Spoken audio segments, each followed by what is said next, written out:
चलो स्टार्ट करते हैं। कैसा गया तुम लोग का साइंस वन पेपर? कैसा गया? साइंस वन पेपर अच्छा गया मतलब साइंस टू भी अच्छा जाएगा, ये ऐसा बोल रहा है। ये ऐसा बोल रहा है, मैं नहीं बोल रहा हूँ। अब साइंस वन अच्छा जाना, चलो ठीक है, अच्छी बात है। अपन ने एक्चुअली, मैंने तुम लोगों को पहले बोला था, जितने भी सम उन लोग सम बोलो, जितने भी क्वेश्चंस उन लोगों ने हार्ड वाले पेपर में पूछे थे वो भी अपन ने कर लिए थे, तो अपने को हार्ड लगने नहीं चाहिए थे। वैसे एक दो क्वेश्चंस थे जो अपन ने नहीं किए थे, जैसे वो रिडॉक्स रिएक्शन वाला जो क्वेश्चन था, ट्रू और फॉल्स वाला, ट्रू और फॉल्स वाला ही था ना। वो क्वेश्चन बहुत इंपॉर्टेंट था, लेकिन दिमाग से कैसे निकल गया क्या मालूम। पूछा है वो, 2 बार पूछा है एग्जाम में पहले ही। ठीक है, खैर ट्रू लिख के आए तुम लोग के मन ने गवाही दी कि भाई सच बात लग रही है, ये तो हमारे अंदर ऐसे ही कुछ हो रहा है, तो तुम लोग ने लिख दिया, चलो अच्छी बात है। खैर, और कुछ तो मेरे ख्याल से और तो कुछ भी डिफिकल्ट नहीं था उसमें। था क्या, किसी को कुछ लगा ऐसा कि सर ये कुछ अलग लग रहा है? किसी ने क्वेश्चन नंबर 3 तो नहीं लिख के आया पूरे के पूरे 8 या 6? 6 लिख लिए वहां पे। और क्वेश्चन नंबर 5, क्वेश्चन नंबर ये 5 मार्क का क्वेश्चन दोनों लिख के आए। इतना टाइम था तुम लोग के पास? चलो ठीक है, अच्छी बात है। ट्राई करते हैं कि साइंस टू पेपर भी हमारा अच्छा चले जाए, फिर उसके बाद तो सब रट्टो फाई वाली चीज़ है। ठीक है, उसके बाद तुम लोगों को दिमाग लगाने का ही नहीं है, खाली आने का है, बुक खोलने का और रटने का है, बस रटने का है और कुछ नहीं करने का। टेक्स्ट बुक एक फेंक दो पाड़ के, कुछ फर्क नहीं पड़ता है। सीधा डाइजेस्ट उठाने का, स्टार मार्क वाले क्वेश्चन लेने का और वही पढ़ते रहने का। कुछ भी बाहर का नहीं आता है हिस्ट्री ज्योग्राफी में, कुछ भी बाहर का नहीं आता। ठीक है, ज़्यादा से ज़्यादा तुम लोग को बाहर का अगर पूछ लेंगे तो ज्योग्राफी में नेम द फॉलोइंग और वो सारी चीज़ें जो है वो पूछ लेंगे, लेकिन वो सारी चीज़ें भी मैप वगैरह में प्रैक्टिस हो जाती है। कैपिटल ऑफ इंडिया और पता नहीं क्या क्या, कॉफ़ी प्रोडक्शन, ये वो ब्ला ब्ला, ये सारी चीज़ें बकवास सी चीज़ें पूछते रहते हो। हिस्ट्री ज्योग्राफी का इतना टेंशन नहीं है बिल्कुल भी। किसके लिए छुट्टी है अपने को? अभी साइंस टू है, कभी कल है, फिर कल क्या है? ट्यूसडे है ना, वेडनेसडे, थर्सडे है कल। कल वेडनेसडे है ना, थर्सडे फ्राइडे छुट्टी है, सैटरडे को पेपर है। सैटरडे को अच्छा होली है। कब है होली? कल है होली। अबे कल होली है, कल पेपर कैसे होएगा? परसों है। थर्सडे फ्राइडे ईद बात से ही है क्या? एक ही दिन रहती है भाई होली। चलो खैर, अच्छी बात है। स्टार्ट करते हैं फिर साइंस टू के लिए लोगों को छुट्टी दे देना चाहिए था, वैसे तो मुझे कुछ इम्पोर्टेंट लग रहा नहीं है ना कुछ। ठीक है, साइंस टू का पेपर कभी भी खराब पूछे नहीं ना ये लोग ने, या तो ज्योमेट्री या तो साइंस वन। ठीक है, अनएक्सपेक्टेडली अगर साइंस टू का क्वेश्चन पूछ भी लिए या बकवास पेपर बना भी लिए तो उससे ज़्यादा कुछ फर्क पड़ना नहीं चाहिए। ठीक है, चलो स्टार्ट करते हैं। फर्स्ट चैप्टर पहले बाइफोकेट कर लेते हैं, क्योंकि कुछ लोग ऐसे होंगे ना जो अब भी चालू करेंगे कि सर आप बताओ, फिर पढ़ना स्टार्ट करेंगे। मैसेज से हमारा काम नहीं चलता है, या तो हमको लाइव चाहिए या तो वीडियो चाहिए। ठीक है, खैर तो 2 पार्ट में डिवाइडेड है अपना साइंस टू भी। जैसे साइंस वन 2 पार्ट में डिवाइडेड था, वैसे साइंस टू भी अपना कितने पार्ट में डिवाइडेड है? 2 पार्ट में डिवाइडेड है, बायो और ईवीएस। ठीक है, सबसे इम्पोर्टेंट चीज, अगर तुम लोगों ने पढ़ना स्टार्ट नहीं किया, वो कंटाल आ रहा था या जो भी करना चाह रहे थे तुम लोग, तो अगर पढ़ना स्टार्ट करना है तो ईवीएस से करना। ठीक है, ईवीएस पार्ट के क्वेश्चन 50% ईवीएस का आता है और 50% जो है तुम लोग का बायो पार्ट का आता है। But 50% of the question is almost of 30 marks. 60 mark का पेपर अगर बनता है विद ऑप्शन, तो 30 मार्क्स का तुम लोगों का ईवीएस आता है और 30 मार्क का तुम लोगों का क्या आता है? बायो आता है, जिसमें से तुम लोग कितने मार्क का लिखना होता है? 40 मार्क। सिर्फ ईवीएस भी पढ़ोगे तो 30 मार्क्स आराम से आएंगे विद क्वेश्चन नंबर, वो 5 मार्क का क्वेश्चन अटेम्प्टिंग। 5 मार्क का ईवीएस करेगा और 5 मार्क का बायो करेगा, तो वो ईवीएस वाला भी तुम लोग का अटेम्प्ट हो जाएगा। बाकी 8 में से तुम लोग को जो 5 करने हैं उसमें से भी कितने अटेम्प्ट होंगे, 4 अटेम्प्ट होंगे, ठीक है। फिर उसके पहले वाली जो जितनी जितनी भी चीज़ें आ जाएंगी, odd man out, name the following, true और false, MCQ, fill in the blanks, paragraphs, ये सब भी तुम लोगों का एक या तो बायो या तो ईवीएस में से आधा आधा पूछेगा, ठीक है। तो 30 मार्क का पेपर तुम्हारा आराम से अटेम्प्ट होएगा। उन लोगों को बोल रहा हूँ जिन लोगों ने अभी तक कुछ भी नहीं पढ़े हैं, ठीक है। और ईवीएस पार्ट में ऐसा कुछ है ही नहीं कि तुम लोगों को एकदम रट्टा मारना पड़े, कुछ रट्टा मारने की जरूरत नहीं है। टेक्स्ट बुक खोलने का, ध्यान से पढ़ने का कि क्या लिखा हुआ है, क्या बोलना चाह रहा है। अगर तुम लोगों ने उतना भी आराम से पढ़ लिए, ठीक है, ऐसा नहीं है पढ़ रहे हो फिर कुछ टाइम पास कर रहे हो, फिर पढ़ रहे हो, फिर मोबाइल देख रहे हो, एक चैप्टर पढ़ने में 1 घंटा लग रहा है, ऐसा कोई एक भी एक चैप्टर है नहीं इसके अंदर जिसमें तुम लोग को 1 घंटा लगे एक चैप्टर पढ़ने के लिए, ठीक है। मुश्किल से मुश्किल 25 से 30 मिनट में तुम लोग का एक चैप्टर रीड करके आराम से हो जाएगा। पेंसिल लेकर के बैठोगे, रीड कर लोगे आराम से, उसको जाकर के अपने वर्ड्स में भी लिखोगे तो चलेगा। ईवीएस में अपने वर्ड से आप लिख सकते हो, ठीक है। दूसरी चीज, अब उनकी बारी जो जिनको स्कोर करने का है, भाई 40 में से 40 मारने का है, ठीक है। तो अब इसमें कैसा है, ईवीएस वाले सारे चैप्टर्स अगर आप कर ही रहे हो, स्टार्ट आपने ईवीएस से ही किया है, ठीक है, भाई आपको इतना कुछ खास पसंद नहीं है, तो आप एक आध चैप्टर इसके अंदर स्किप कर सकते हो, ठीक है। लेकिन फिर उसमें दिक्कत ये है कि अगर वो क्वेश्चंस आपके एमसीक्यू वगैरह के आ गए, ठीक है, तो प्रॉब्लम हो सकता है। एमसीक्यू में ये लोग तुम्हारी एड भगाएंगे ही भगाएंगे, ठीक है। अगर टेक्स्ट बुक पढ़ लिए हो तो फिर तो कोई दिक्कत नहीं है, तुम एमसीक्यू भी आराम से सॉल्व कर लोगे।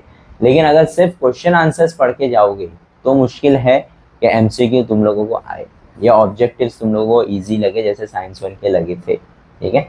साइंस 1 में बहुत सारे ऐसे ऑब्जेक्टिव्स थे जो आंसर बेस्ड थे, ठीक है, जैसे वो मून वाला, स्टार वाला, twinkling of star, star twinkle की होता है, वो सारी चीज़ें जो है वो सब किसके ऊपर डिपेंड थे, आंसर्स पे डिपेंड थे। जो इंपॉर्टेंट आंसर्स अगर आप पढ़ के गए होगे तो उसके अंदर से तुम लोग को वो सारी चीज़ें बन गई थी, ठीक है।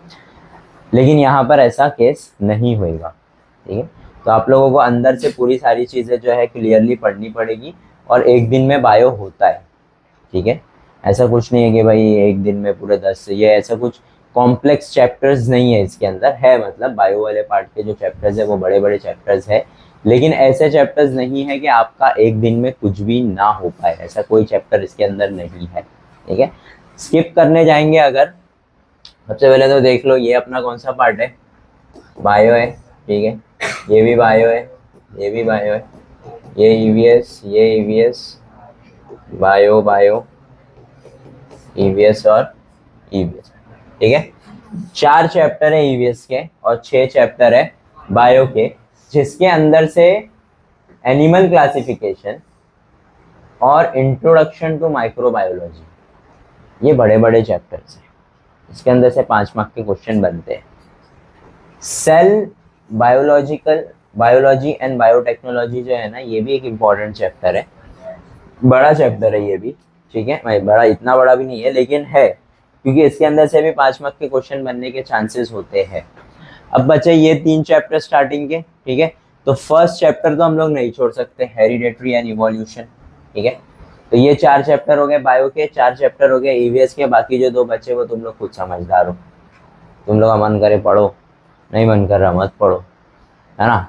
क्योंकि अभी अगर चालू करोगे तो 8 चैप्टर मतलब कम से कम 4.5 से 5 घंटा तुम लोगों को पढ़ना पड़ेगा, जो कि तुम लोगों के लिए बिल्कुल पॉसिबल है ना।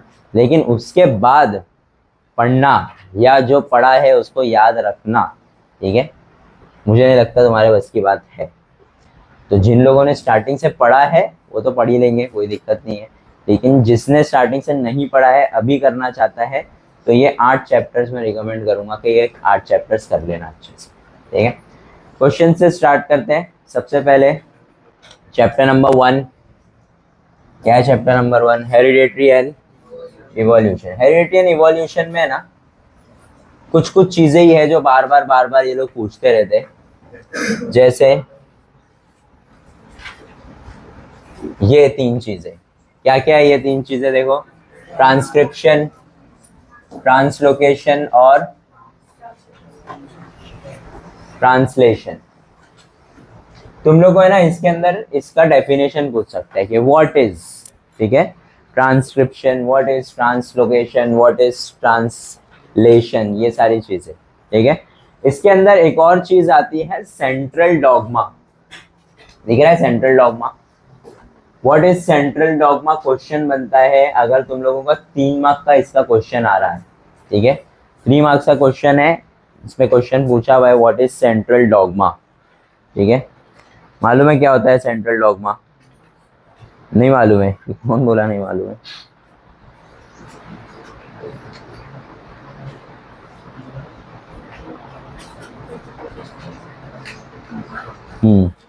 क्वेश्चन देखो 3 मार्क का क्या है, what is central dogma, what is transcription and what is mean by triplet codon. The information about protein synthesis which is stored in DNA is transformed into mRNA which further undergoes translation process to produce protein. This is called as central dogma, ठीक है। यहाँ पे पूरा इसका definition दिया हुआ है, यहाँ से स्टार्ट हो रहा है, शायद स्टार्टिंग से ही होएगा, information about the protein synthesis यहाँ से, ठीक है, यहाँ से पूरा यहाँ तक सेंट्रल डॉगमा, ठीक है। तो इस चीज़ को याद रखो कि क्या बोलना चाह रहे तुमको। इसके बाद इन तीनों में से कुछ भी, ऊपर जो भी अपन ने पढ़े ट्रांसलोकेशन, ट्रांसलेशन और ट्रांसक्रिप्शन, इसके अंदर से इसमें ट्रांसक्रिप्शन पूछा हुआ है, ठीक है, 3 मार्क्स का क्वेश्चन है ये, हम लोग एक बार पूछा है, ये हो गया। फिर इसके बाद नेक्स्ट टॉपिक पे आते हैं। नेक्स्ट टॉपिक पे है ना जितने भी इसके अंदर हम लोगों को डायग्राम बेस्ड है, ये सब डायग्राम से ना अच्छे से करके जाना, ठीक है, ट्रांसक्रिप्शन का, ट्रांसलेशन एंड ट्रांसलोकेशन का अच्छे से, ठीक है, म्यूटेशन का भी, व्हाट इज म्यूटेशन क्वेश्चन पूछ सकता है तुम लोग को, ठीक है। फिर उसके बाद आते हैं हम लोग नेक्स्ट टॉपिक पे, इवोल्यूशन पे। इवोल्यूशन में थियोरी ऑफ इवोल्यूशन इंपॉर्टेंट है। थियोरी ऑफ इवोल्यूशन किसने दिया था? किसने दिया था? पूरा नाम क्या है तुम्हारे चाचा है क्या? डार्विन, तो ऐसा बोलो जैसे तुम्हारा दोस्त है, कंधे पे हाथ रख के बोल रहे हो, और डार्विन्स, ठीक है, ठीक है। थियोरी ऑफ इवोल्यूशन तो इम्पोर्टेंट है ये पूरा कि भाई किसने दिया था, क्या दिया था, कैसे दिया था। एविडेंस ऑफ इवोल्यूशन सबसे इंपॉर्टेंट क्वेश्चन है इसके अंदर, ठीक है। एविडेंस ऑफ इवोल्यूशन ये पूरे चैप्टर का बेस है ये क्वेश्चन, ठीक है। अगर इवोल्यूशन का इन लोगों के पास जो है एविडेंस ही नहीं होता, एविडेंस मतलब समझता है ना, इवोल्यूशन, इवोल्यूशन मतलब समझता है तुम लोगों को कोई चीज का किसी चीज से चेंज होकर के अभी जो प्रेजेंट चीज है वो बनना, ठीक है, उसको बोलते हैं इवोल्यूशन। तो इवोल्यूशन होता है हर एक चीज में, उसका एविडेंस क्या है? जैसे अपने को ये लोग बोलते हैं कि तुम लोग बंदर से बने हो, ठीक है, बोले पहले अपन बंदर थे, फिर बंदर से धीरे धीरे आदमी बन गए, हाँ, तो उसका क्या प्रूफ है? तो प्रूफ के लिए फिर एक प्रूफ में आता है वेस्टिजियल ऑर्गन, वो इंपॉर्टेंट क्वेश्चन है, पिछले साल पूछा था, ठीक है। वेस्टिजियल ऑर्गन क्या होता है? ऐसा ऑर्गन जिसका कुछ काम नहीं है, ठीक है, फुकट है वो। क्या है फुकट अपनी बॉडी में? टेल बोन, है ना। बोले पहले बंदर थे तुम लोग तो टेल बोन था, वेस्टिजियल ऑर्गन, ठीक है। तो बोले अभी टेल बोन है लेकिन उसका कुछ काम नहीं है। पहले क्या काम था? धूम चलाने के लिए, वाह, टाइम पास के लिए मोबाइल नहीं था तो फिर पूछ से खेल, आपने पूछ से, अब बिल्ला है रे, कुछ भी बोलता है। हाँ, झाड़ों पे लटकने के लिए ये सारी चीजें। अभी तुम लोग तो लटकने जा नहीं रहे हो, जा रहे हो बेटा? नहीं जा रहे हो ना, तो अभी उसका कुछ काम है क्या? नहीं है, ठीक है। फिर ये देखो, ये आंसर इंपॉर्टेंट है, ये जो विजडम टीथ वगैरह दिखा रहे हैं ना, विजडम टीथ भी है क्या वेस्टिजियल ऑर्गन? क्या काम है उसका? कुछ काम नहीं है, तो आ रहा क्यों है? ये बड़ा छोटा कैसे हो रहा है अपने आप? कैसे किया था बे? अबे ये मक्खी, इसको मारो रे। पेड़ भगा रही है कब से, ठीक है। फिर आई, हाँ, ये सारे जो एविडेंस है, दूसरे एविडेंस इतने खास है नहीं, अभी तक एग्जाम में कभी पूछा नहीं है, ठीक है। खैर, ये डायग्राम क्या बताना चाह रहे, जरा बता सकते हो मेरे को? सेडिमेंट्री रॉक्स एंड फॉसिल्स, ये एविडेंस है ना। कौन सा एविडेंस है? मतलब क्या है इसका? फॉसिल्स वगैरह में से हम लोग को ये सारी चीजें मिली, ठीक है। तो फिर उससे हम लोगों ने अनुमान लगाए, अनुमान समझता है, अनुमान लगाए कि भाई पहले जमाने में तो क्रोकोडाइल थोड़ा भयंकर हुआ करता था, अभी क्यूट हो गया है ना। तो ये सारी चीजें जो है हम लोग को, कनेक्टिंग लिंक्स इंपॉर्टेंट है। कनेक्टिंग लिंक्स में जो 3 अजीबोगरीब चीजें हैं ना, ये एग्जाम में पूछ चुके हैं लोग ने, ठीक है। प्लेटिपस पेरी, ये सब। प्लेटिपस पेरी मालूम है तुम लोग कौन था? Phineas and Ferb. देखो यही अजीब से कन खजूरे वाले एग्जांपल दे करके क्वेश्चन क्या पूछा हुआ है, देखो। Identify the animals shown in the above figure. तो तुम लोगों को सबके नाम लिखना पड़ेगा, ठीक है। अब लिखा कैसे पता है? इसमें लिखा है ए, इसमें लिखा है बी, इसमें लिखा है सी, ठीक है। तो अब तुम लोग क्या करना पड़ेगा, जो तुम लोग का एग्जाम आंसर लिखोगे, तुम लोग आंसर लिखोगे, कैपिटल ए लिखोगे और उसके आगे सर डकटेल प्लेटिपस, फिर लंगफिश, फिर एरिपेटस, ठीक है, ऐसा। सेकंड क्वेश्चन देखो, which evolutionary evidence is illustrated by this figure? कौन सा था? Connecting links. फिर उसके बाद क्या क्वेश्चन है, write the definition of the evidence of the evolution. जो भी एविडेंस ऑफ इवोल्यूशन है, कनेक्टिंग लिंक्स का तुम लोगों को क्या लिखने का था? डेफिनेशन लिखने का था, ठीक है।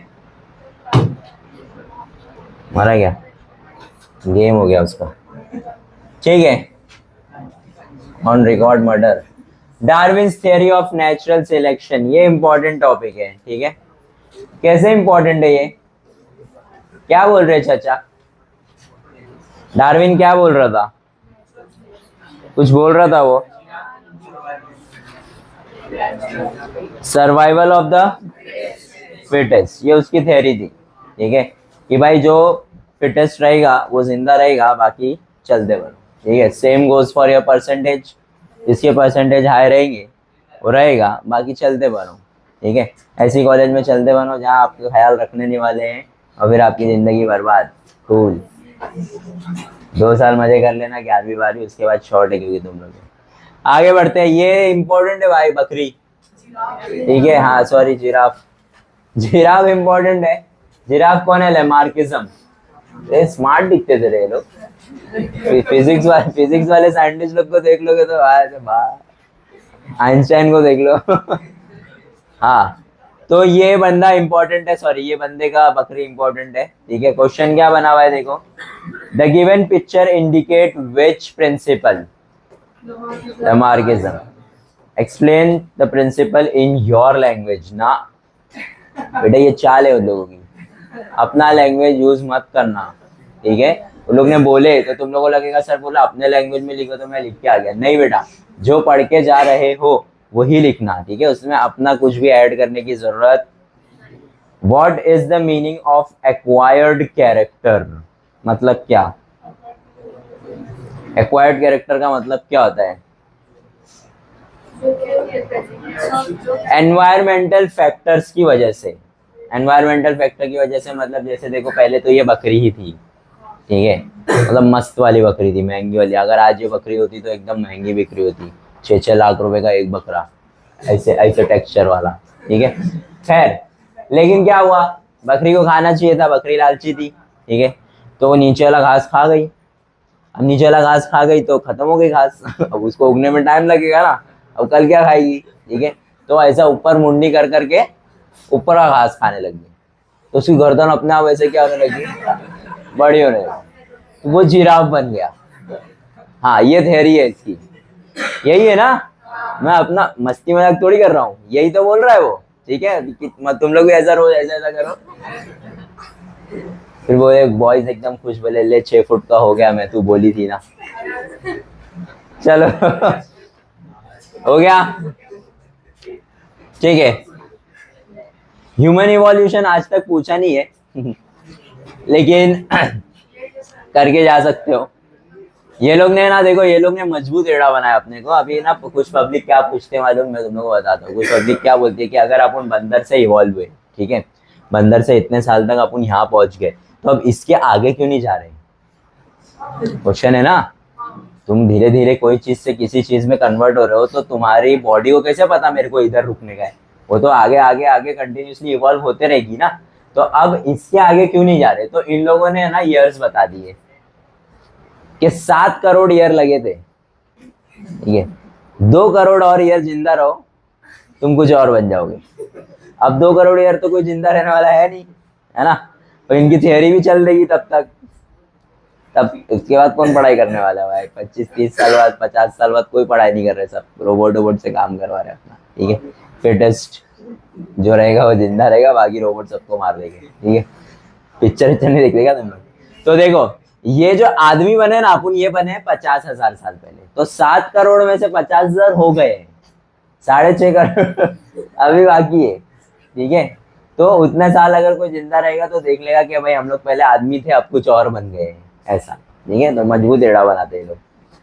ठीक है, तो ये इतना कुछ खास इंपॉर्टेंट नहीं है। दिमाग भी अपना बड़ा हो गया, क्या बात है बड़ा हो गया लेकिन यूज नहीं कर पा रहे। बस इसमें और कुछ इतना खास इंपॉर्टेंट है नहीं। जो आंसर्स बताए वो अच्छे से पढ़ लेना। देखो, ये वाला भी इंपॉर्टेंट क्वेश्चन है यार। Define fossil, explain importance of fossil as proof of evolution. वो तो अपन ने देख लिया, क्वेश्चन अपने को पूछा ही था।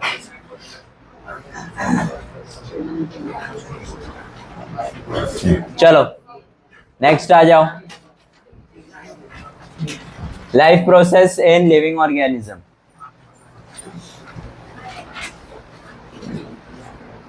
चलो,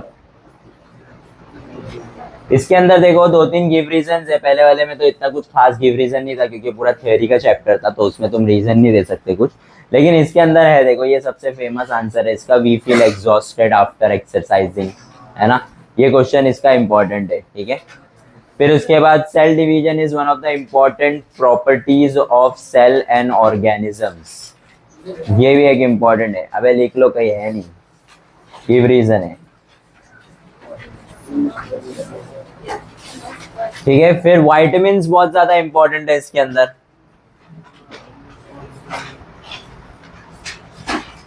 ये देखो, ये आदमी इंपॉर्टेंट है, आंख मुंह के वगैरह वाला। ये जितनी भी चीजें इसके अंदर लिखी हुई है, ये तुम लोगों को 3 मार्क्स क्वेश्चन के लिए पूछ सकता है, ABC करके। ठीक है, या तो ABC करके तुम लोग को 3 चीजें पूछ लेगा नेमिंग के लिए, या तो नेमिंग के बाद फिर तुम लोग को प्रोसेस पूछेगा कि कौन सा प्रोसेस है, क्या हो रहा है इसके अंदर, ये सारी चीजें, या कोई भी एक चीज का फंक्शन पूछ लेगा। ठीक है, इस तरीके से इसका क्वेश्चन बनता है, ह्यूमन रेस्पिरेटरी सिस्टम। फिर उसके बाद आते हैं हम लोग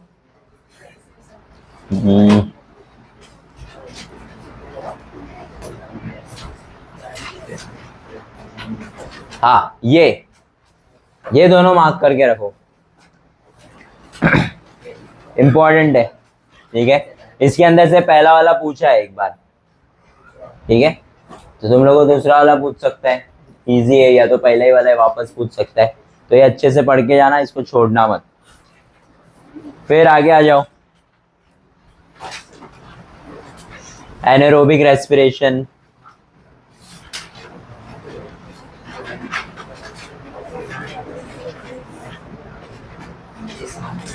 वाइटामिन्स किधर गया रे? हाँ, यही है ना? हाँ, इसको इंपॉर्टेंट मार्क करो। वाइटामिन्स के क्वेश्चन बने हुए हैं और 2 बार पूछा है एग्जाम में। What are vitamins? Classify them according to their solubility. Short हो गए ना? कौन से वाइटामिन्स होते हैं? फैट सॉल्यूबल और वाटर सॉल्यूबल, और बस 2 ही होते हैं। ठीक है, देखो एक बार ये क्वेश्चन पूछा है, what is vitamins, classify according to their solubility, give one example of each type as per above classification. सबका एग्जांपल देने का, जैसे तुमने बोले फैट सॉल्युबल है, तो फैट सॉल्युबल कौन से है? A, D, E और K। और वाटर सॉल्युबल CA और B है। ठीक है, तो 5 वाइटामिन है अपने पास, जिसमें 6 है अपने पास। A, D, E, K जो है वो क्या है? फैट सॉल्युबल है, और B और C हमारे क्या है? Water soluble. एक साल ये क्वेश्चन आया है। दूसरे साल क्या क्वेश्चन आया वाइटामिन पे? What are vitamins, write the main type of vitamins. तो वो ये A, B, C, D, E, K, वो name the fat soluble vitamins and water soluble vitamins. तो क्वेश्चन वही है, बस फैट सॉल्यूबल और वाटर सॉल्यूबल का डेफिनेशन पढ़ करके जाना। और अगर तुम लोग को बोलेगा नेम, तो सिर्फ नेम करके आने का, उसका फिर डेफिनेशन नहीं लिखने का, ठीक है। उमर तू बहुत मोबाइल चला रहे क्या रात भर? तो फिर ऐसा ऐसा ऐसी हालत में क्यों रहता है तू? तो लग रहा है एकदम भंड है। हाँ एवड़े सोता नहीं रात भर, तो सोने के बाद तेरी ये हालत है। नहीं सोएगा तो फिर तो ज़ॉम्बी दिखेगा बे एकदम। हाँ हाँ देखो ये पर्पल कलर का इंपॉर्टेंट है भाई, जो भी है क्या बोलते हैं इसको, क्रोमोजोम। पूछता है क्या एग्जाम में? बिल्कुल पूछता है। ये ऐसा बन के आएगा, खाली खाली जगह दे देंगे और बोलेंगे मजे करो, ठीक है। तो इसके अंदर लिखने का सब कुछ, क्या क्या है क्या क्या नहीं।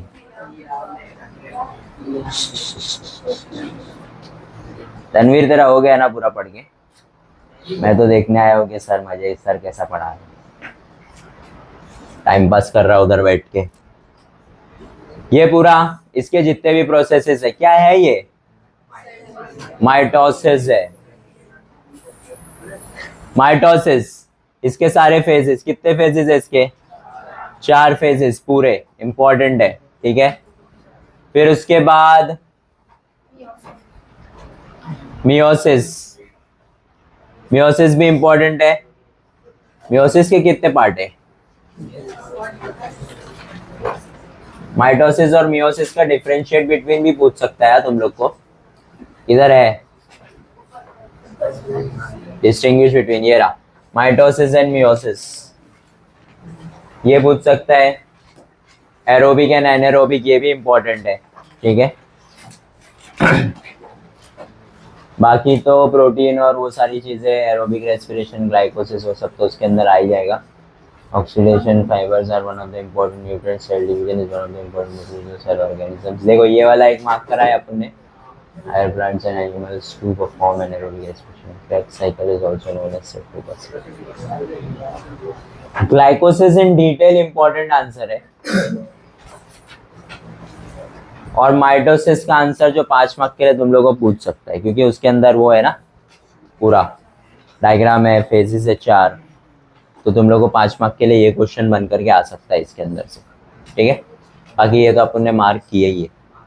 चलो नेक्स्ट चैप्टर पे आ जाओ, चैप्टर नंबर 3। क्या ये मुर्गी वाला चैप्टर इंपॉर्टेंट है? हाँ ऑब्वियसली है, ठीक है। क्वेश्चन क्या क्या पूछते हैं इसमें? इसके अंदर गिव रीजन बनता नहीं है, ठीक है। बहुत सारे शॉर्ट नोट वाले क्वेश्चन, एक्सप्लेन वाले क्वेश्चन 1-1 मार्क के लिए, 2-2 मार्क के लिए, 3-3 मार्क के लिए उठा के देते हैं, ठीक है। जैसे एसेक्सुअल रिप्रोडक्शन 2 मार्क के लिए दे देंगे, राइट, शॉर्ट नोट, ऐसा कभी पूछा नहीं है ये, ठीक है। लेकिन इस तरीके से आंसर बनते हैं इसके अंदर। अब इसके अंदर इंपॉर्टेंट क्या क्या है देख लो। मल्टीपल फिजन में पहला वाला क्या है? बाइनरी फिजन इंपॉर्टेंट है शॉर्ट नोट के लिए। शॉर्ट नोट आएगा ना 3 मार्क के लिए तो डायग्राम बनाने का, अगर 3 मार्क के लिए नहीं आ रहा है तो डायग्राम नहीं बनाने का, ठीक है।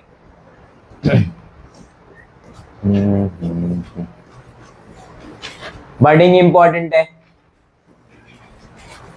बर्डिंग का भी डायग्राम है, ठीक है। फिर उसके बाद देखो ये अजीबोगरीब डायग्राम है ना। वेजिटेटिव प्रोपोगेशन तो इतना कुछ खास इंपॉर्टेंट नहीं है। फर्टिलाइजेशन इंपॉर्टेंट है सेक्सुअल रिप्रोडक्शन में।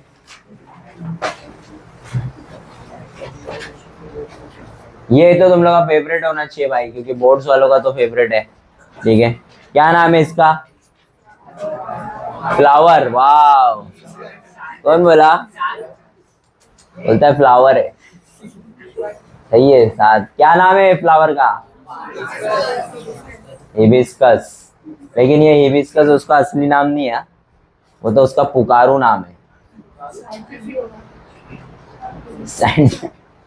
अरे तुम लोग घर पे बोलते रहते ना कुछ भी, बटले कालिए, इसको बोलते पुकारू नाम। Double fertilisation important. पॉलिनेशन, किधर है पॉलिनेशन? ये रहा। पॉलिनेशन इन्वॉल्व्स इन फ्लावर ब्ला ब्ला ब्ला, वो पूरा ऊपर का पॉलिनेशन प्रोसेस ही चल रहा है। पॉलिनेशन के देखो कितने क्वेश्चन बने हुए, आंसर द फॉलोइंग में है, शॉर्ट नोट में है, एमसीक्यू में है।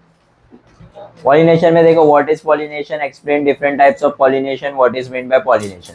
ठीक है, तो एक सेल्फ पॉलिनेशन होता है और एक क्रॉस पॉलिनेशन होता है।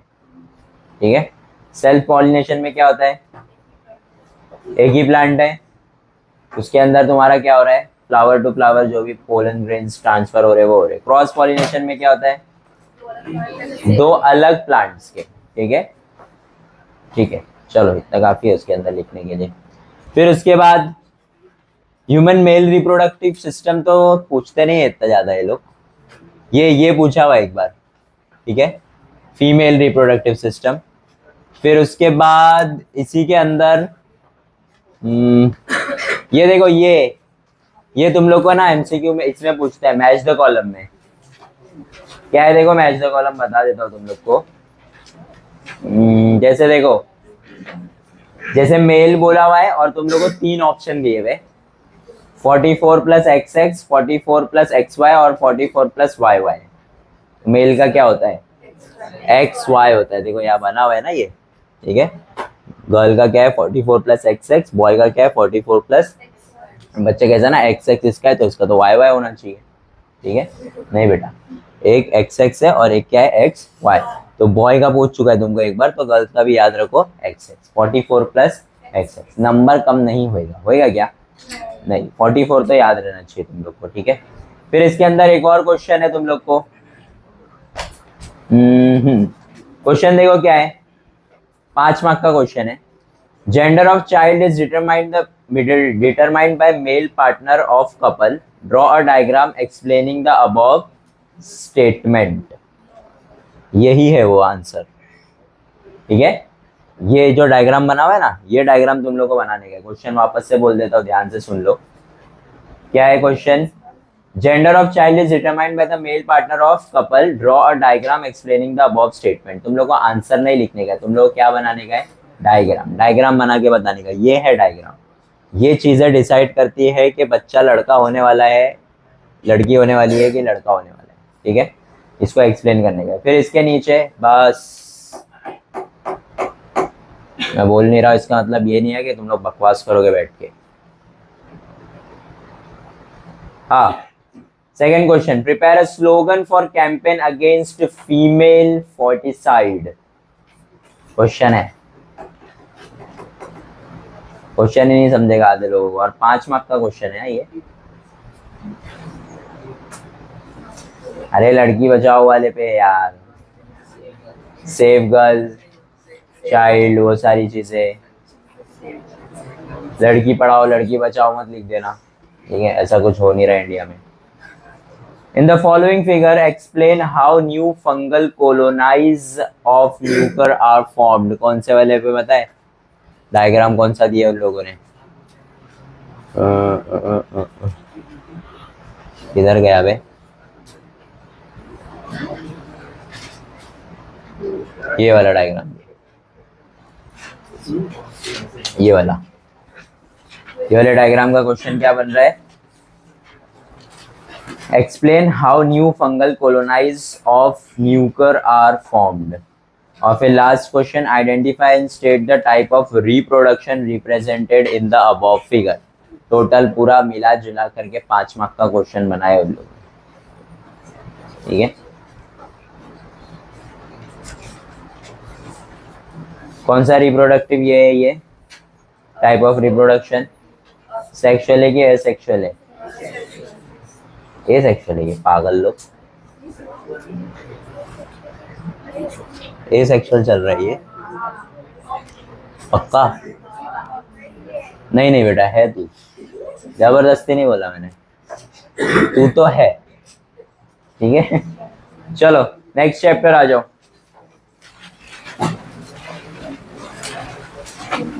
क्या है नेक्स्ट चैप्टर,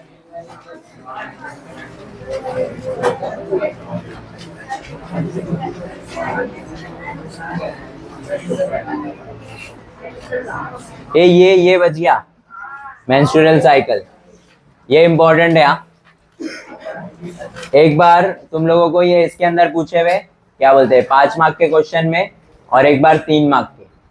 5 मार्क के क्वेश्चन में खाली तुम लोगों को था पूरा एक्सप्लेन कर दो, और फिर उसके बाद जो है तुम लोग को बोला था कि डायग्राम बन के आया था, और फिर उसके ऊपर क्वेश्चन थे। ये भी इंपॉर्टेंट है, आईवीएफ, शिरोगेसी, स्पर्म बैंक और सीमेन बैंक, ये भी इंपॉर्टेंट है। तीनों चीजें इंपॉर्टेंट है। ट्विंस भी मार्क कर लो, ट्विंस तो आज तक पूछा नहीं है, लेकिन ऊपर की 3 चीजें एक एक बार पूछ चुका है।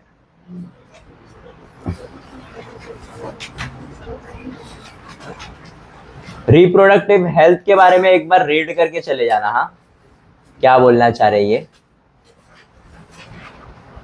अच्छे से। फिर ये तो है ही अपना एसेक्सुअल और सेक्सुअल रिप्रोडक्शन के बारे में, डिफरेंशिएट बिटवीन तुम लोगों को एक दिखेगा हाँ पेपर में कल पक्का। साइंस 1 में नहीं था ना? किस पे था? क्या बात है, वो तो तुम लोग पहले दिन से पढ़ रहे हो। ठीक है, चलो इसके अंदर देखो क्या क्या इंपॉर्टेंट है। सबसे पहले तो बायोडाइवर्सिटी इंपॉर्टेंट है। ठीक है, शॉर्ट नोट 2 मार्क के लिए बायोडाइवर्सिटी का। ठीक है, ये वाला जो इसके अंदर ये है इकोसिस्टम, पूरा डब्बा, ये पूरा डब्बा इंपॉर्टेंट, मार्क करके रखो। ठीक है, फिर उसके बाद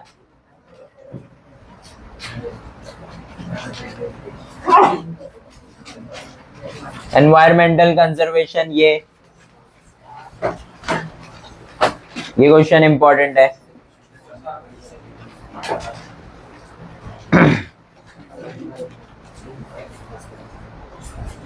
बायोडाइवर्सिटी के क्वेश्चन देखो कितने बने हुए तुम लोग को यहाँ पर। किधर है बायोडाइवर्सिटी? लास्ट में क्या? ये भी पूछा एग्जाम में एक बार। क्या पूछता है इसके बारे में कि क्या क्या बता रहा है ये। ठीक है, 2 पिक्चर दे देंगे, बोलेंगे पहले पिक्चर में क्या हो रहा है, दूसरे पिक्चर में क्या हो रहा है। ठीक है, तो पहले पिक्चर में क्या हो रहा है, ये फॉग है। दूसरे पिक्चर में क्या हो रहा है, ये पॉल्यूशन है। ठीक है, ये किस चीज की वजह से हो रहा है, ये किस चीज की वजह से हो रहा है, ये नेचुरल फिनोमिना है। ठीक है, और ये ठीक है, ये सारी चीजें इसके ऊपर पूछता है। एकदम बेसिक क्वेश्चन पूछता है, ऐसा कुछ डरने की जरूरत नहीं। नीड ऑफ एनवायरमेंटल कंजर्वेशन, ये इंपॉर्टेंट आंसर है। What is the need of environmental conservation, या हाँ, answer the following question based on environmental conservation, जो अपने को पीछे था। क्लासिफिकेशन ऑफ थ्रेटेंड स्पीशीज है, फिर उसके अंदर कितने अलग अलग है ना, एंडेंजर्ड है, फिर ये है, फिर वो है, फिर उसके अंदर का एक और पूछा हुआ है। ठीक है, जैसे क्लासिफिकेशन में तुम लोग क्लासिफिकेशन ऑफ थ्रेटेंड स्पीशीज दे दिया, कितने कितने हैं, एंडेंजर्ड है, रेयर है, वल्नरेबल है, और क्या बोलते हैं उसको, इनडिटरमिनेट। फिर how can biodiversity be conserved, give any 4 points. ठीक है, तो ये उसका आंसर है। नीड ऑफ एनवायरमेंटल कंजर्वेशन के बाद हाँ, ये इसके अंदर आएगा तुम लोग का उसका आंसर कि कैसे उसको कंजर्व कर सकते हैं। 4 पॉइंट लिखने का है कंप्लीट है। अपनी बकवास मत लिख करके आना। हाँ, हम लोग झाड़ लगाएंगे, ये करेंगे, वो करेंगे, जो इसमें लिखा हुआ है वो लिख के आने का। फिर कंप्लीट द फ्लो चार्ट बोला है कि red list of endangered species. Red list में कौन कौन आता है? रेड लिस्ट कलर है, कलर बताने का है, ग्रीन और पिंक, याद रख लो इसको। ठीक है, रेड लिस्ट में 2 आते हैं हम लोग को कलर्स, कौन से आते हैं, पिंक और ग्रीन। ठीक है, चीज को याद रखने का। फिर उसके बाद ये चाचा इंपॉर्टेंट है, भूल गया था चाचा को, सॉरी चाचा इंपॉर्टेंट है। लास्ट ईयर आए थे क्या? नहीं, लास्ट ईयर नहीं आए थे, उससे पहले आए थे। क्या बोलते हैं इसके बारे में? इसके बारे में पूछते हैं कि अपने को यादव मौलाई की लाइफ से क्या सीखने को मिला है, ऐसा। ठीक है, तो ये ऐसा नहीं लिख के आने का, कुछ नहीं, उकड़ आदमी था, उसको मालूम ही नहीं था कि बंद कर दिए ये सब, फिर भी झाड़ लगा रहा था रोज जाके, ऐसा नहीं लिखने का। ठीक है, what do you learn from the story of Yadav Molai Payeng, और what is the moral of the story of Yadav Molai Payeng. दो क्वेश्चन है। ठीक है, आफी जी तुम्हारे गाँव का है ना?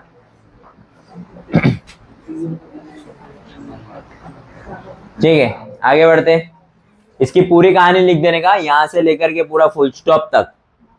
But a single person if determine can establish a new forest, इसको छोड़ के बाकी सब लिख देने का, ठीक है पूरा।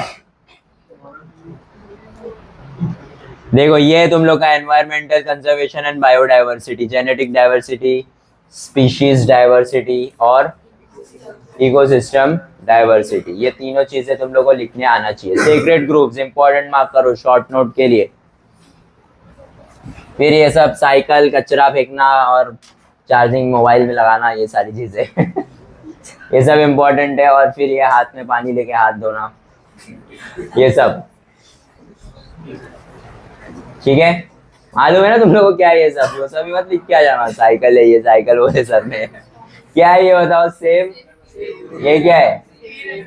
ये क्या है? ये क्या है? सेव वाटर, ठीक है चलो पूरा वही सब लिख के आ जाओगे। बाकी ये सब एक बार रीड करके चले जाना, ठीक है। इंटरनेशनल एनवायरनमेंट बकवास सी चीज है। My role in environment important, आपका रोल एनवायरनमेंट में क्या है, ठीक है।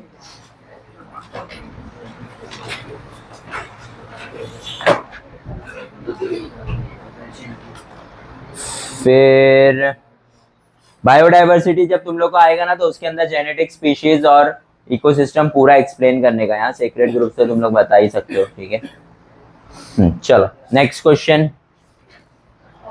हॉटस्पॉट ऑफ बायोडाइवर्सिटी में ये इंपॉर्टेंट है भाई, क्लासिफिकेशन ऑफ थ्रेटेंड स्पीशीज, ये तो तुम लोगों को नाम एक एक के याद रखने का, ये कंपलसरी, ठीक है।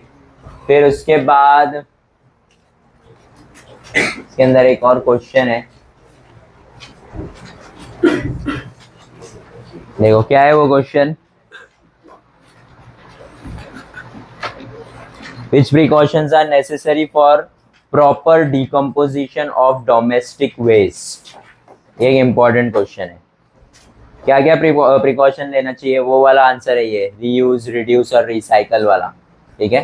इस चीज को याद रखो, 3 R's वाले यूज होते हैं इसके अंदर। Domestic waste refers to waste which is generated in our houses, ठीक है, सबसे पहला पॉइंट ये है।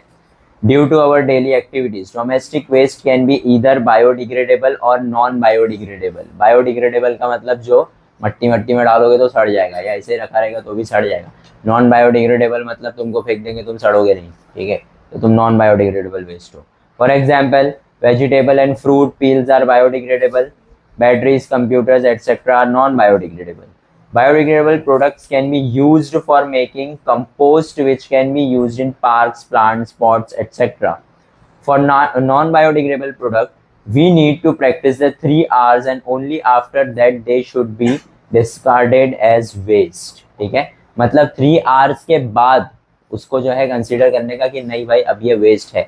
मतलब क्या है कि सपोज तुम्हारे पास कोई ऐसी चीज है, ये चीज है, ठीक है, ये खराब हो गया, तो सबसे पहले ना इसको 3 R's में ये रिड्यूस, क्या ये रिड्यूस हो सकता है, ठीक है। रिड्यूस का मतलब क्या, ये ढक्कन निकाल लिया, ढक्कन कहीं और काम कर रहे हो, ये जो ऐसा इसके अंदर पानी वानी डाल के बच्चे लोग पानी पी रहे, लेके जा रहे स्कूल, ऐसा, तो इसको बोलते हैं रिड्यूस, ठीक है।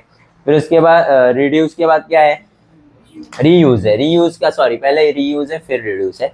रीयूज का मतलब क्या होता है कि भाई इसको हम लोग अब क्या कर रहे हैं, रीयूज कर रहे हैं। जैसे इसका चार्जिंग खत्म हो जाएगा तो इसको वापस चार्ज करेंगे, वापस ठीक हो जाएगा, वापस इसको क्या कर सकते हैं हम लोग, यूज कर सकते हैं। ऐसा नहीं खत्म होगा फेंक दो, ठीक है, मोबाइल का चार्जिंग खत्म होगा फेंक दो, नया मोबाइल लाओ, ठीक है, ऐसा नहीं, ठीक है। फिर रिड्यूस बता दिया। फिर उसके बाद रिसाइकल। रिसाइकल क्या है, रिसाइकल मतलब कि इसको हम लोगों ने दे दिया कचरे वाले को, कचरा वाला गया, इसको फिर उसने कंपनी को बेच दिया, कंपनी ने इसको कुछ अजीब सा कुछ भी की और फिर इससे कुछ न्यू चीज बना करके मार्केट में बेच दी, तुम्ही को वापस बेच दी, तुम्हारा ही सामान 5 रुपए का तुमने बेचे थे, 100 रुपए का अगले दिन खरीद के ला रहे हो, यही चीज, ठीक है।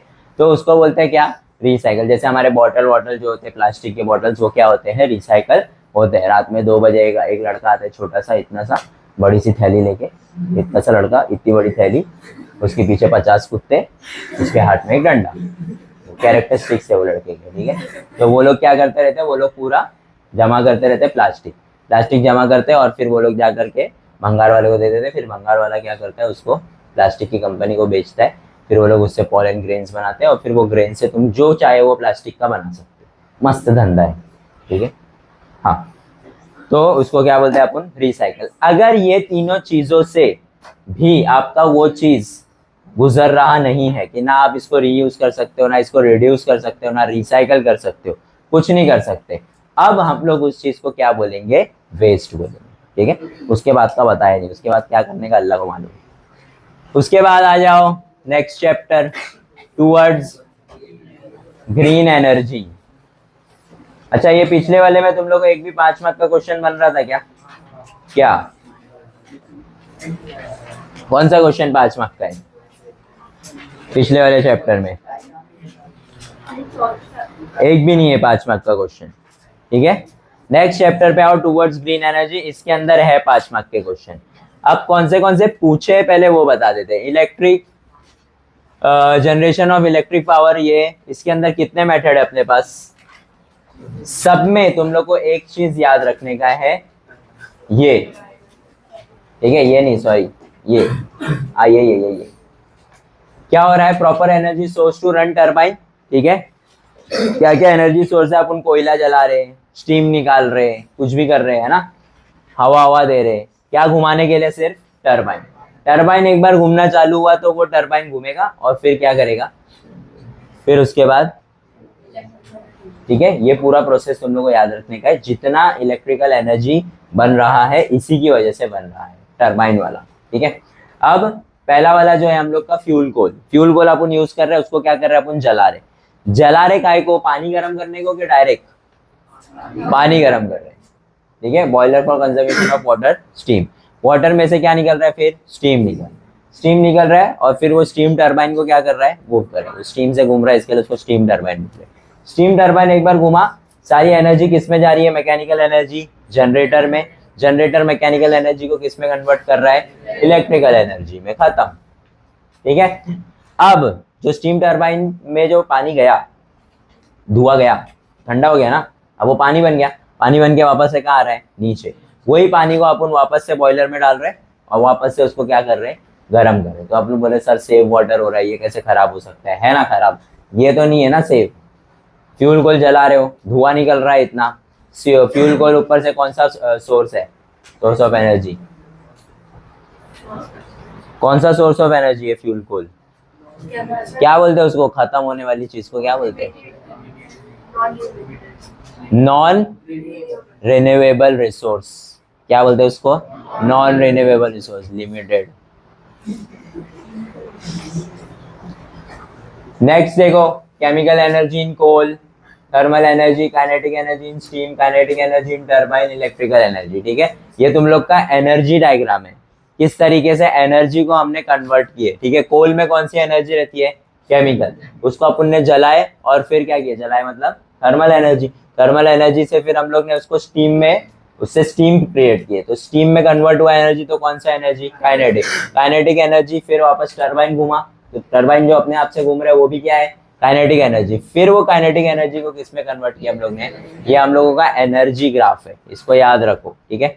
बाकी ये सब, ये भी एक बार पूछा है डायग्राम, स्कीमेटिक डायग्राम। फिर इसके बाद ये भाई साहब, ये 2 बार पूछा एग्जाम में, क्या है ये चीज, क्या बोलते हैं इसको, न्यूक्लियर फिजन रिएक्शन है ये, ठीक है। एक बार तो नेम द फॉलोइंग के लिए पूछ लिया था, बताओ नेम द फॉलोइंग के लिए इतनी मेहनत, ये बना दिए, बोले नेम द प्रोसेस, इतनी मेहनत की है। लेकिन फिर एक दिन ये 5 मार्क के लिए भी आ गया, ठीक है, कम बैक हो गया इसका। नेम द रिएक्शन हो गया एक क्वेश्चन, फिर उसके बाद where is the reaction used, कहाँ यूज होता है ये reaction, nuclear power plant, very good, ऐसा नहीं लिख देना पावर प्लांट, उसको एनर्जी क्रिएट करने के लिए। Which element is used in it, ये बताया था तुम लोगों को, यूरेनियम 235, अरे इधर है रे, लिखा हुआ है the process of fusion of uranium 235 atom continues and it's called as a chain reaction. तुम लोग ने वो देखे ओपनहाइमर, नहीं देखे हो क्या, पागल हो तुम लोग, सब पाकिस्तानी सीरियल देख देख ना तुम लोग दिमाग भ्रष्ट हो गए। उसके अंदर है ना उन लोगों को ये सारी चीजें पता चली थी कि भाई यूरेनियम से ना ऐसा ये सारी चीजें हो सकती है, और ये जो रिएक्शन होता है ना चेन रिएक्शन, ये कंटिन्यू चलता रहता है, ठीक है।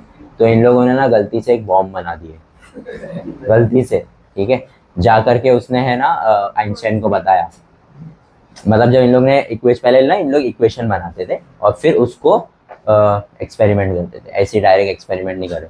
तो जब इक्वेशन बना ना, तो इन लोग के इक्वेशन के कैलकुलेशन में ये आया कि अगर हमने इसको कर दिए चार्ज तो ये रुकेगा ही नहीं। मतलब अगर मेरे को ऐसा है कि भाई मेरे को यहाँ बॉम्ब गिराने का है, ठीक है, और इतना एरिया फटना चाहिए, तो वो उतना एरिया नहीं फटेगा, पूरी दुनिया फट जाएगी। अगर तुमने बॉम्ब गिराए तो पूरी दुनिया खत्म। वो बढ़ते बढ़ते बढ़ते बढ़ते बढ़ते बढ़ते पूरी दुनिया को क्या करेगा, जला देगा। ठीक है, ऐसा इन लोग ने बॉम्ब बना दिए थे गलती से। ठीक है, आइंस्टाइन को जाकर के दिखाया, बोले एक बार सर चेक कर लीजिए। ठीक है, तो आइंस्टाइन बोला कि शॉर्ट है, मेरे हिसाब से तो तुम्हारा इक्वेशन सही है। उन लोग जाकर के दिखाए कि बोल देगा कि गलत है, तो अपन बॉम्ब फोड़ देंगे तो पूरी दुनिया नहीं मरेगी ना।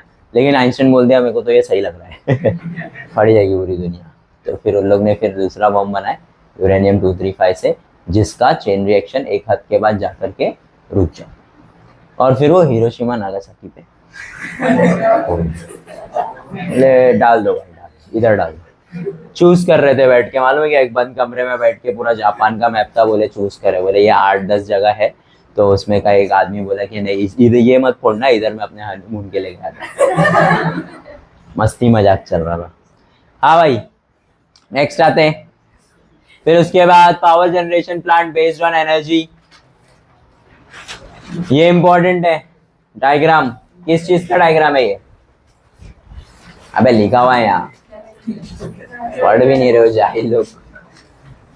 Schematic power plant based on natural gas. ठीक है, इसके अंदर क्या होता है, फ्यूल जलाते हैं, कंबस्शन चेम्बर मतलब जहाँ पे फ्यूल जलता है। ठीक है, फिर उसके बाद गैस टरबाइन, वो कौन सा था, स्टीम टरबाइन था। ये क्या है, गैस टरबाइन, ये गैस से घूमता है, फिर एमिशन ऑफ हॉट गैसेस वो ऊपर बाहर चली जाती है, उससे अपने को मतलब नहीं है, उससे जितने भी लोग मरे उससे अपने को क्या करने का, अपने को यहाँ ध्यान देने का। गैस टरबाइन घुमा, फिर उसका काइनेटिक एनर्जी किसमें कन्वर्ट हो जाता है, इलेक्ट्रिकल एनर्जी में। अब ये जितना भी हम लोग ने पढ़े ये सब अच्छी चीज है क्या, नहीं ना, गंदी गंदी चीजें। तो ये यहाँ पे लिखा हुआ है, electrical energy generation and environment, this is an important point, कि ये जो तुमने अभी पढ़ा ये सब अच्छी चीजें नहीं है, ये सब आपको नुकसान पहुंचाती है, एनवायरमेंट को नुकसान पहुंचाती है, तो ये सब मत करो। ठीक है, फिर उसके बाद आता है क्या, हाइड्रो इलेक्ट्रिक एनर्जी। क्या हम लोग को हाइड्रो इलेक्ट्रिक एनर्जी पूछा है एग्जाम में? हाँ, 3 बार। यही डायग्राम, यही है वो डायग्राम। ठीक है, क्यों पूछ रहा है ये ऐसा, इतना क्या है इसके अंदर? क्वेश्चन देखो क्या है, What will be the effect of electricity generation if the channel taking water to turbine starts at point A? Point A किधर है? इधर है। क्या बोलना चाह रहा है क्वेश्चन में, क्या होगा इलेक्ट्रिक पावर जनरेशन का अगर the channel taking water to turbine starts at point A? Channel किधर है इसका, किधर है चैनल? ये है ना, ये अगर ए से स्टार्ट हो रहा है, ठीक है, तो क्या होएगा, कुछ होएगा, क्या होएगा, ज्यादा फोर्स से पानी जाएगा, है ना, ज्यादा फोर्स से पानी जाएगा तो अच्छी बात है ना हम लोग के लिए। ये ज्यादा जोर से घूमेगा, ज्यादा जोर से घूमेगा तो ज्यादा generation of power plant, power supply. ठीक है, ये सारी चीजें यहाँ तक ठीक है, लेकिन जब ये जोर से घूमेगा तो पानी वापस भी तो जाना है, कैसा नो, और जहां जाएगा वहां आगे क्या है, वहां तो आगे गांव वाले है, ठीक है, या रिवर्स है, या एक्वेटिक लाइफ है। आगे रिवर बह रही है तो रिवर में बेचारा 2 जने से बात कर रहा, अचानक पानी आया, इसको लेके चल है ना। तो देखो आंसर सुनो, as the height increases potential energy increases. थोड़ा साइंटिफिक लिखने का, ऐसा नहीं नीमो खेल रहे हो वहां पे। Thus, at point A, potential energy of water will be maximum. If a canal penstock carrying water from dam starts at point A, the maximum potential energy will be converted into kinetic energy, due to which turbines will rotate with more speed. Thus, more electrical energy will be generated. तो हम लोग ने अच्छी अच्छी बातें खाली लिख दी है, उसके बाद क्या होगा वो नहीं लिखे। ठीक है, 3 मार्क का क्वेश्चन है ये तुम लोग को। फिर एक बार क्वेश्चन देखो क्या है, with reference to point B, potential energy of how much water reservoir in the dam will be converted into kinetic energy. फिर उसके बाद एक और क्वेश्चन है, What will be the effect of electric generation if channel taking water to turbine point starts at C? ठीक है, तो potential energy ही की ही बात होगी यहाँ पे कि भाई ए पे रहेगा पोटेंशियल एनर्जी ज्यादा, बी पे रहेगा पोटेंशियल एनर्जी कम। ये ना नालायक दिखता मेरे को सब। ठीक है, हो गया। किसका बज रहा है रे? फिर इसी का एक give advantage of hydro electric power energy generation. इसका एडवांटेज किधर है?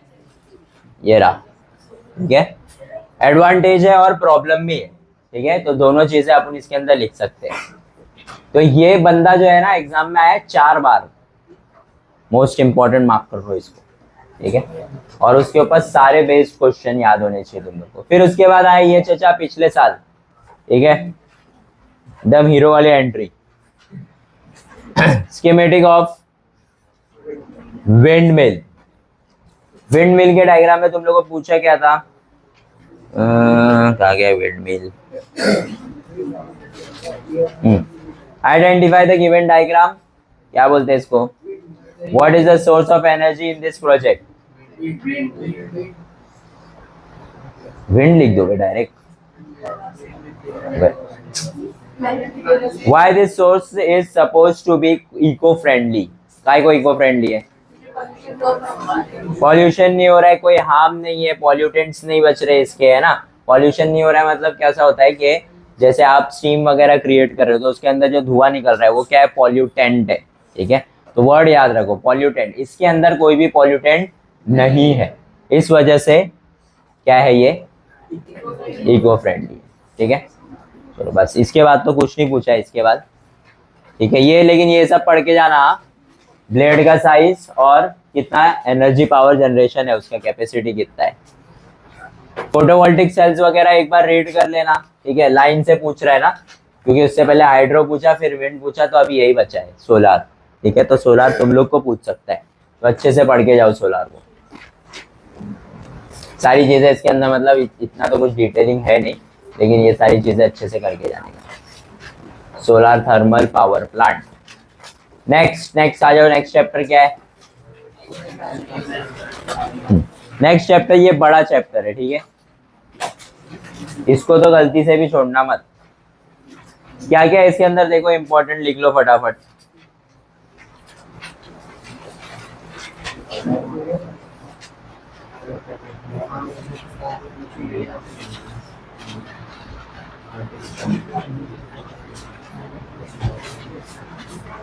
ये देखो, traditional method of animal classification.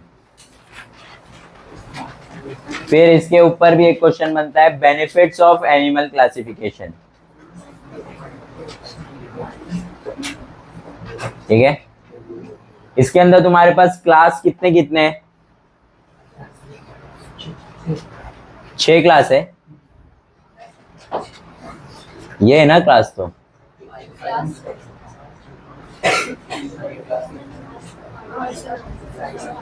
अरे वो रे रेप्टिलिया, वो सब कितने हैं वो? ग्रेड्स ऑफ ऑर्गेनाइजेशन, ये इंपॉर्टेंट मार्क करो।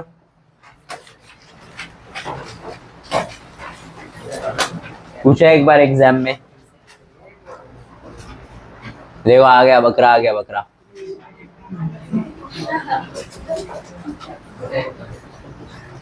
Body cavity, body segmentation. चलो फाइलम मार्क करो। Phylum Porifera. ये डायग्राम इसके अंदर इंपॉर्टेंट है। ठीक है, साइकॉन का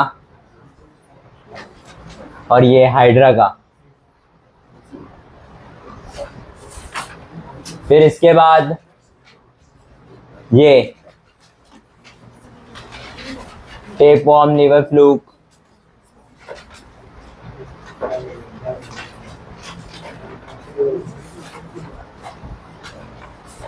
आर्थ्रोपोडा इंपॉर्टेंट है। उसके अंदर सबसे इंपॉर्टेंट है तुम्हारा कॉकरोच। ये चाचा एक बार आ चुके हैं एग्जाम में। फाइलम मोलस्का, ऑक्टोपस पूछा हुआ है, मजबूत डायग्राम बना के देते हैं ऑक्टोपस का।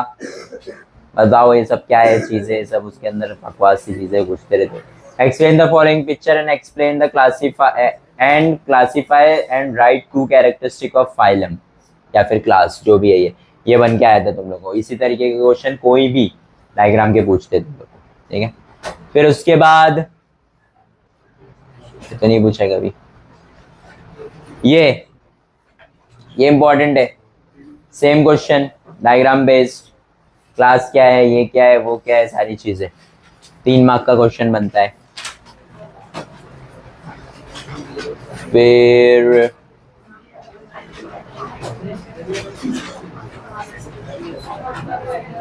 ये रहा ये सब क्लासेस पूछते हैं तुम लोग को, ये तुम लोग को उसके अंदर था ना तुम्हारी बुक में, कौन सी बुक में, जर्नल में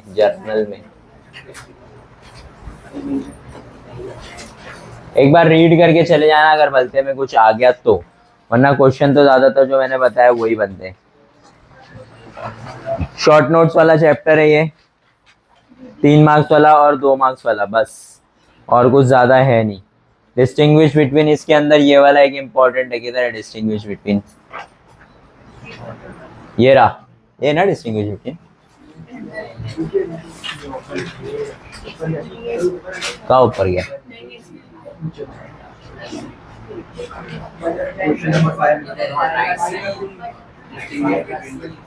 नहीं ये नहीं पूछा बात,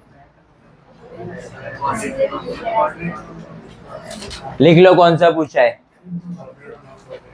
एव्स और मैमेलिया, AVES, एव्स और मैमेलिया एक बार पूछा एग्जामिनेशन में, ठीक है, भलते में पूछ लिया था। अरे वो पेंगुइन और एलिफेंट वाला नहीं। उसके बाद आ जाओ नेक्स्ट चैप्टर,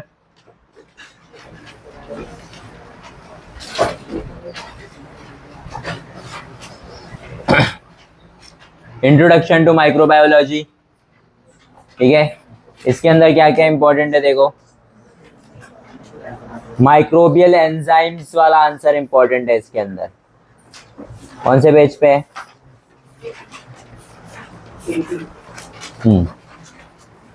माइक्रोबियल एंजाइम्स के रिलेटेड जितना भी क्वेश्चन है, ठीक है,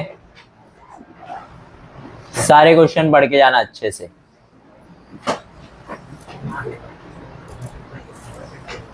ये रहा माइक्रोबियल एंजाइम्स, देखो क्वेश्चन बता देता हूं मैं तुम लोगों को क्या क्या क्वेश्चन पूछा हुआ है। Name 2 fuels obtained by microbial process, why is it necessary to increase such fuels, ठीक है। बताओ इसका आंसर कौन से है, 2 फ्यूल्स, इथेनॉल है, मीथेन है और हाइड्रोजन फ्यूल है, ठीक है। क्यों ये लोग बोल रहे हैं कि इसको बढ़ाओ, इथेनॉल वगैरह की गाड़ी देखी हो तुम लोग ने, फ्यूल है वो, चलता है लेकिन उसके अंदर से धुआं नहीं निकलता है, स्मोकलेस है, ठीक है, तो उसकी वजह से पॉल्यूशन नहीं होता है। फिर दूसरा मीथेन का क्या है, methane is a gaseous fuel which is obtained by microbial anaerobic decomposition of urban agricultural and industrial waste। दूसरा क्या है, hydrogen fuel, hydrogen is release during biophotolysis of water in which bacteria perform photo reduction, ठीक है। ये उसके uses है, अगर ये यूजेस लिखोगे तो तुम लोग को पूरा 3 मार्क्स मिलेगा। मतलब ये तो 2 ही पूछा था अपने को, एनी 2, इन लोग ने एनी 3 लिख दिए, ठीक है, कोई दिक्कत नहीं है। फिर microbial enzymes are use instead of chemical catalyst in chemical industry, ये एक इंपॉर्टेंट क्वेश्चन है, गिव रीजन है तुम लोग का माइक्रोबियल एंजाइम्स पे। फिर एक और microbial enzymes are use instead of catalyst है, वो है। और फिर microbial enzymes are eco friendly, ये 2 क्वेश्चन है, 2 अलग अलग क्वेश्चन, 2 अलग अलग साल में तुम लोगों को पूछे गिव रीजन के अंदर।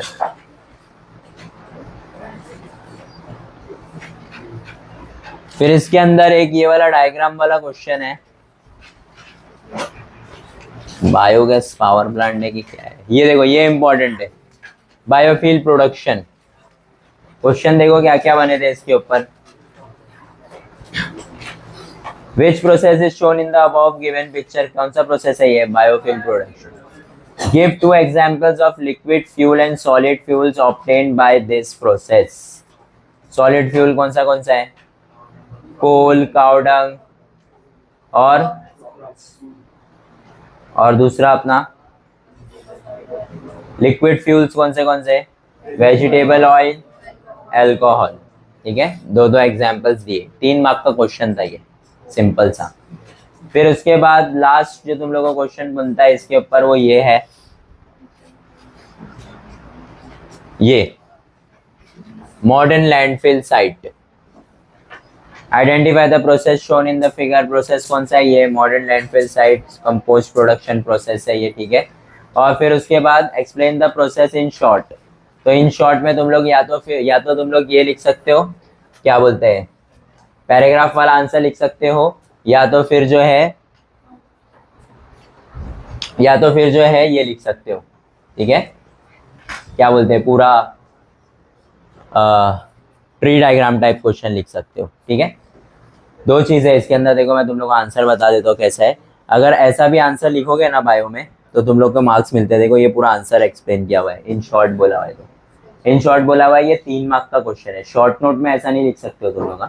शॉर्ट नोट बोलेगा तो प्रॉपर पैराग्राफ बनना चाहिए। कौन खुजली कर रहा तेरे को पीछे से?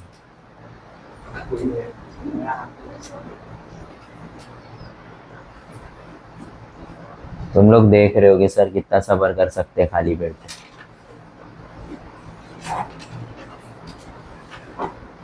बेटा हिस्ट्री ज्योग्राफी कंसर्न नहीं रहेगा मेरा, फिर पहले ही बोल रहा हूँ, घर पे बैठ के पढ़ो। देखता हूँ मैं कैसे पेपर अच्छा जाएगा तुम लोग का, और मैं एकदम श्योर हूँ इस चीज़ के लिए। मजाक मस्ती के अलावा तुम लोगों को देखने का है क्या?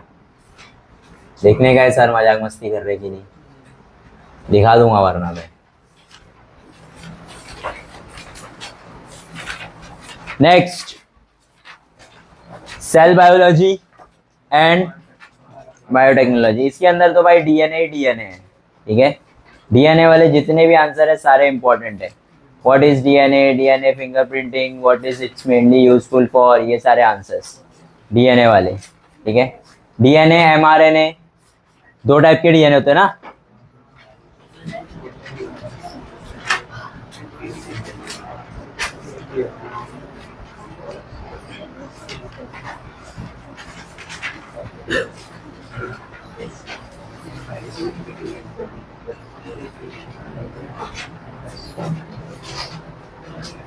ये organ and body donation important है शॉर्ट नोट के लिए।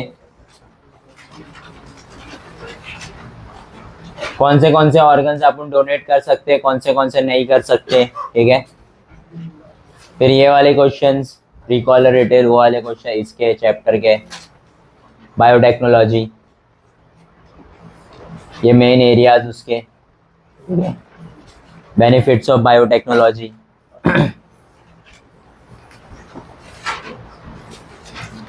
इसके अंदर ये genetically modified crops, hybrid seeds, अलग अलग चीजें। ब्रोकली बनाया पुण्य बैठ के, ये ब्रोकली है, सब बनाए हुए, सब उगते नहीं है। फिर ये बायो फर्टिलाइजर मतलब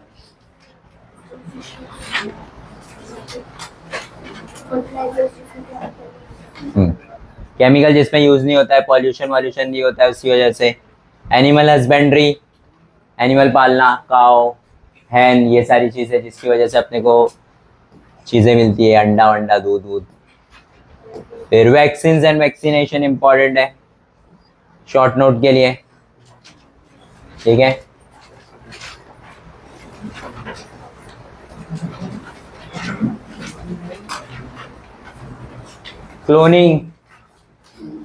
क्लोनिंग पूछा है शॉर्ट नोट में।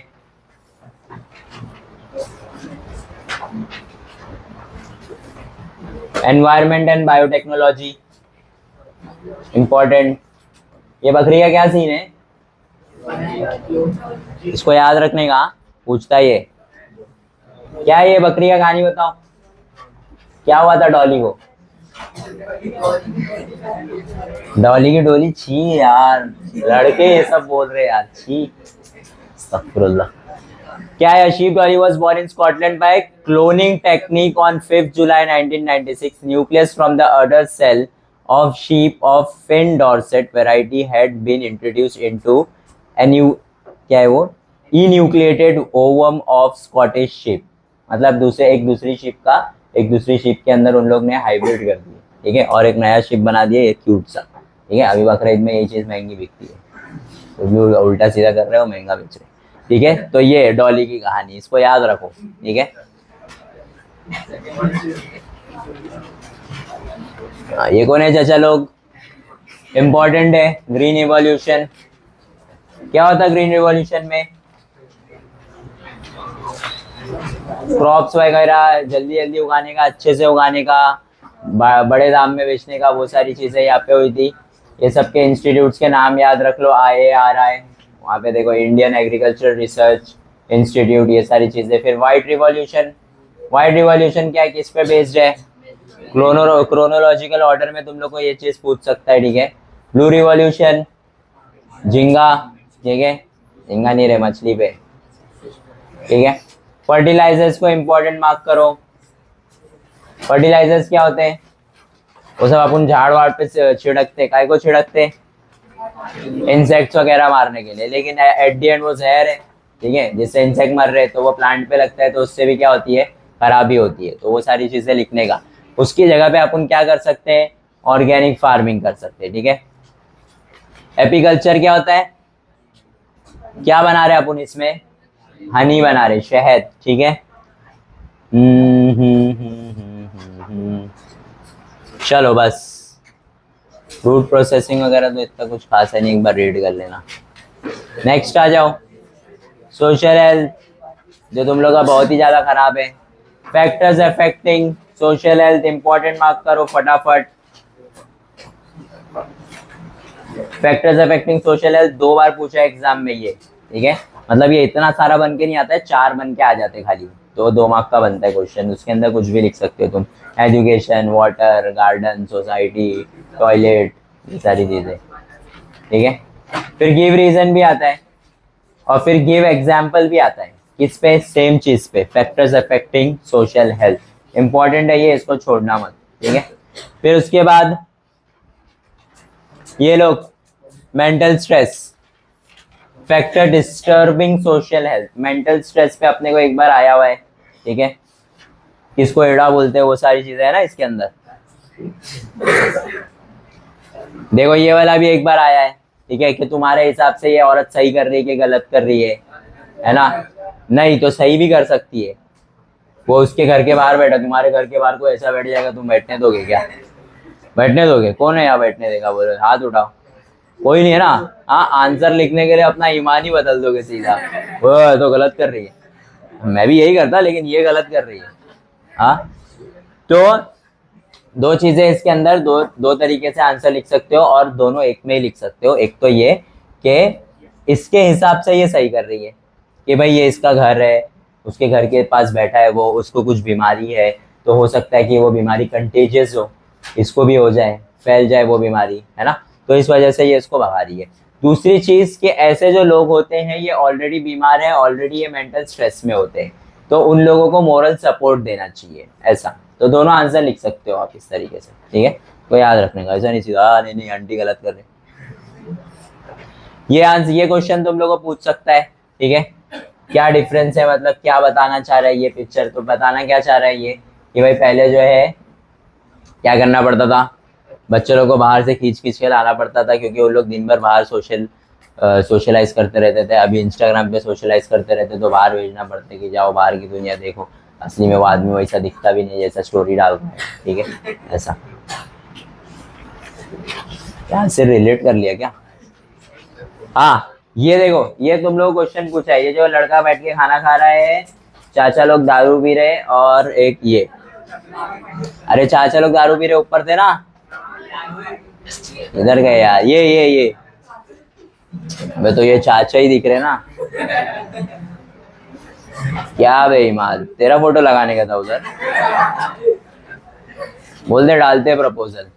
क्वेश्चन सुनो क्या है, ये जो लड़का बैठ के खाना खा रहा है इसका क्वेश्चन है what do you conclude from the following picture. ये मत लिख देना हाँ हम लोग भी यही करते हैं, कंक्लूजन क्या है उसका। हाँ अबे नहीं करना चाहिए वो तो मालूम है हम लोग, इसमें से कुछ भी नहीं करना चाहिए, लेकिन हो रहा क्या है उससे, हो रहा ये है कि जब आप लोग ये सारी चीजें करते हो मोबाइल देख करके या गेम खेलते खेलते खाना खाते हो तो इसके बहुत सारे कॉन्सिक्वेंसेस है, जिसमें से एक कॉन्सिक्वेंस है जैसे अब ऐसा खाना खा रहे हो ऐसा दांत कटा गया, टंग वंग बाइट हो जाता है अपना, ठीक है। फिर वो तुम्हारा लॉजिक अरे मेरे को कोई गाली दिया होगा, हाँ तमशा याद आने लग जाती है फिर ऐसा, ठीक है। फिर दूसरा जो सिगरेट विगरेट चचा लोग दारू पी रहे थे उसका क्वेश्चन है observe the following picture and नहीं हाँ observe the following picture and state what can be the outcome, इसका क्वेश्चन है। इसका आउटकम क्या हो सकता है, एक्सीडेंट हो जाएगा, टेकिंग सेल्फी, ऐसा सिर्फ एक्सीडेंट नहीं लिखने का पूरा स्टेटमेंट लिखने का, सेल्फी लेते टाइम अगर ये ऐसे एड़े चले करते रहोगे तो तुम्हारा एक्सीडेंट हो सकता है, फिर पब्लिक इसको पकड़ के मारेगी फुकट, ठीक है। फिर उसके बाद पहले वाले का क्वेश्चन है playing games on mobile while eating is right और रॉन्ग जस्टिफाई, ये इसका क्वेश्चन है, ठीक है। जस्टिफाई करने बोला है तो उसका रीजन लिखने का, ठीक है। फिर तुम लोग को बड़ा वाला एक क्वेश्चन है इस चैप्टर में, explain 4 ways to minimise stress. Stress कैसे कैसे मिनिमाइज कर सकते हैं, कहाँ है वो चाचा लोग, कहाँ है चाचा लोग, ये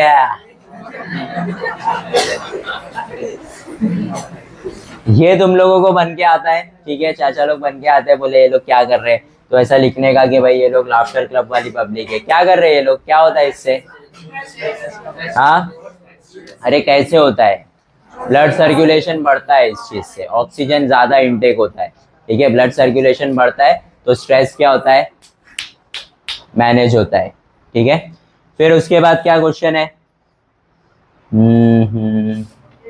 ये देखो ये सलाम मुंबई फाउंडेशन, ये सारी चीजें अच्छे से पढ़ के जाना, ये पिछली बार पूछ लिया था एक क्वेश्चन, फाउंडेशंस के नाम बताओ वो सारी चीजें। ट्रू और फॉल्स में भी एक बार पूछा है, to take a selfie on a road is an invitation for an accident, true और फॉल्स में पूछा था। फैक्टर्स अफेक्टिंग सोशल हेल्थ, हाँ। फिर ये सजेस्ट रेमेडीज में, a child of your neighbour is addicted to tobacco chewing, तो उसको क्या करेंगे, तो I will make the child aware of the health risk, I will show him picture of effects of tobacco addiction, I will try to help the child to get out of the addiction, ऐसा नहीं उसकी mummy को बोल दूंगा, मजबूत belt पड़ेगी, सबने लिखने का, ठीक है।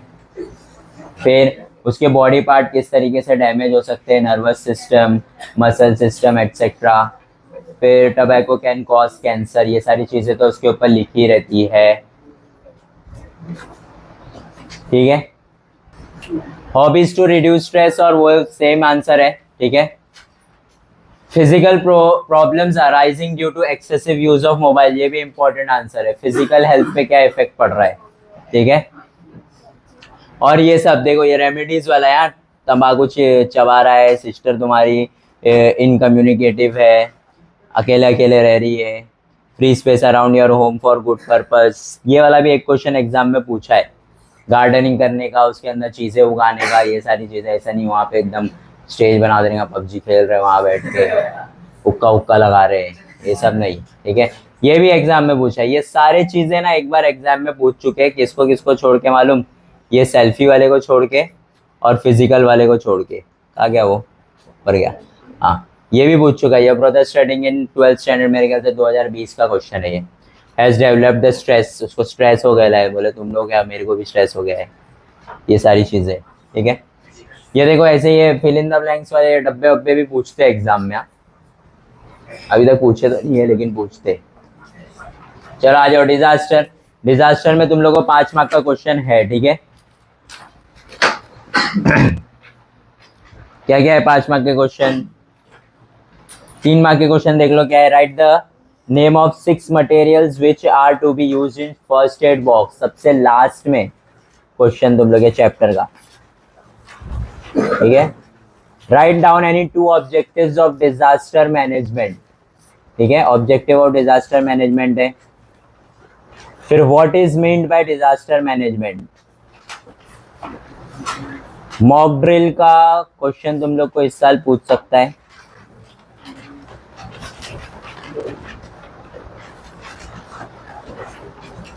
Scope of disaster, scope of disaster किधर है? स्कोप ऑफ डिजास्टर, ये देखो ये चार, ये भी इंपॉर्टेंट है, ठीक है, इसके क्वेश्चंस है बाजू में। टाइप्स ऑफ डिजास्टर है,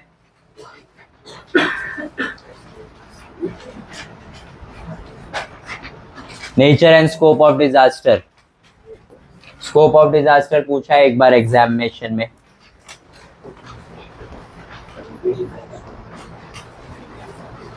डिजास्टर मैनेजमेंट का एक क्वेश्चन तो तुम लोग को आएगा ही, चाहे प्री हो चाहे पोस्ट हो, ये बार ये चीजें अच्छे से कर लेना।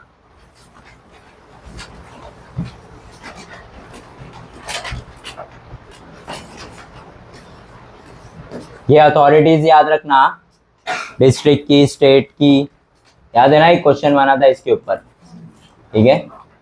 डिस्ट्रिक्ट मैनेजमेंट अथॉरिटी, फिर दूसरा दूसरा दूसरा, इधर था उसका पूरा चेन।